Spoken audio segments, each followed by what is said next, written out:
నేను కూర్చున్నది ఇప్పుడు వెలుగొండ ప్రాజెక్టు దగ్గర. ప్రాజెక్ట్ శిలాఫలకం దోర్నాల నట్రా సెంటర్లో 30 ఏళ్ల క్రితం 30 ఏళ్ళ సంవత్సరాల నుంచి ముగ్గురు ముఖ్యమంత్రులు చంద్రబాబు నాయుడు గారు, రాజశేఖర రెడ్డి గారు, వైఎస్ జగన్మోహన్ రెడ్డి గారు శిలాఫలకాలు వేశారు. అయినా ఇప్పటికీ ఈ వెలుగొండ ప్రాజెక్టు పూర్తి కాలేదు.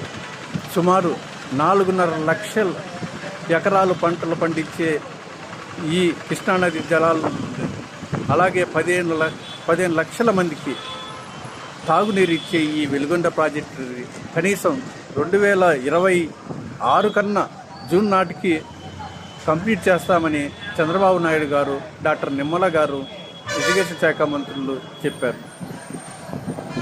ఈ 30 ఏళ్లలో 3 శిలాఫలకాలు వేసిన ముగ్గురు మంత్రులలో ఇప్పుడు చంద్రబాబు నాయుడు గారే మార్చి 5, 1996లో తన మొట్టమొదటిసారి ముఖ్యమంత్రిగా అయినప్పుడు మొదటి సంవత్సరంలోనే తన ఈ 43 ఏళ్ల చరిత్రలో చంద్రబాబు నాయుడు గారు ఫౌండేషన్ వేసిన ఏకైక ప్రాజెక్ట్ సెప్టెంబర్ 1, 1996 ముఖ్యమంత్రిగా అయితే తను మార్చిలోనే మళ్ళా దీనికి ప్రాజెక్టుకి